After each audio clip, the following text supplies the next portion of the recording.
దోస్తాన్ చేస్తా ఉన్నాం. ఇవాళ భారతీయ జనతా పార్టీ దోస్తాన్ చేసి కాంగ్రెస్ పార్టీ అధినాయకుడు చౌకీదార్ చోర్ మోదీ గారిని విమర్శిస్తుంటే మన ముఖ్యమంత్రి గారు మోడీ గారిని పొగుడుతా ఉంటాడు. ఇవాళ మనకు అందరికీ తెలుసు, పార్లమెంటు టికెట్లల్లా పూటకుళ్ళోళ్ళు మనోళ్ళు కొంతమంది అక్కడ పోతే ఆ పూటకుళ్ళోళ్ళ పని పట్టడానికి అన్ని ఓడిపోయే సీట్లు ఇచ్చిండు. కాంగ్రెస్ పార్టీకి ఇవాళ పార్లమెంట్ అభ్యర్థులను పెట్టుకునే అటువంటి సత్తా లేదు.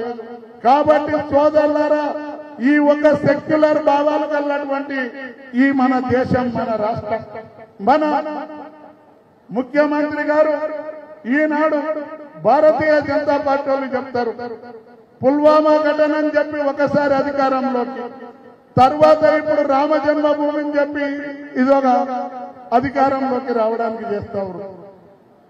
మనమందరం మన తాత ముత్తాతల నుండి కూడా దేవుళ్ళకు మొక్కే తెలుసు.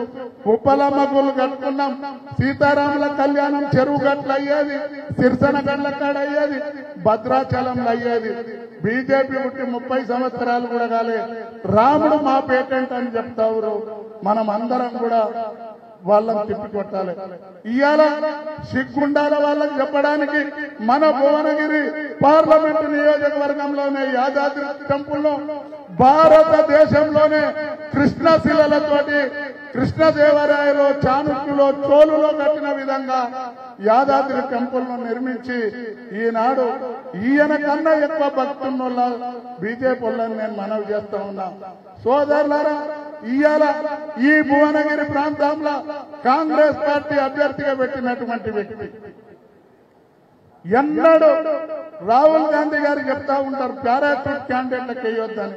మరి ఆయన పారాచూట్ కాకపోతే ఇక్కడ ఒక గోడకు గీత రాతలు రాసిండా, ఒక పేపర్ అంటేసిండా, ఒక కాంగ్రెస్ పార్టీలో పనిచేసిండా? మీరు ఒకసారి ఆలోచించాలి.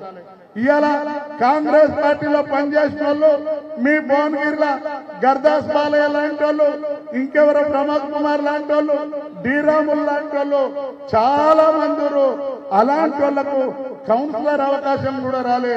ఎక్కడికెళ్ళో మీరికెళ్ళి వచ్చి వాళ్ళకు ప్రైవేట్ కార్యక్రమాలు చేసిన వాళ్లకు ఎంపీ టికెట్ ఇచ్చిండు.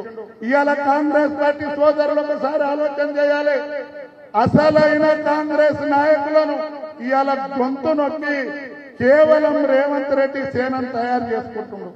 ఎందుకంటే రేపు కేంద్రంలో బీజేపీ అధికారంలోకి వస్తుంది. నన్నేమన్నా ఇబ్బంది పెడితే వీళ్ళన్నంటి తీసుకొని పోయి కాంగ్రెస్ పుట్టి ముంచడానికి ఆయన ఒక పన్నాంగం ఉండు. కాంగ్రెస్ ఎటువంటి నాయకులు అంటే బీజేపీతో మిలాఖత్ కావడానికి రేవంత్ రెడ్డి ఉంటే ఈయనను ముంచడానికి కాంగ్రెస్ పార్టీకి డబ్బులు ఇచ్చి ఒక నాయకుడు ఉండు. వెనకడికి ఒక బావ ఒక బొమ్మారిది ఉండేది, ఇద్దరు దొంగలే. అయితే ఆ బావ ఇంటికి బొమ్మారిది పోతాడు చుట్టమై. పోతే ఆ బొమ్మారిది ఏం చేస్తాడట, బావ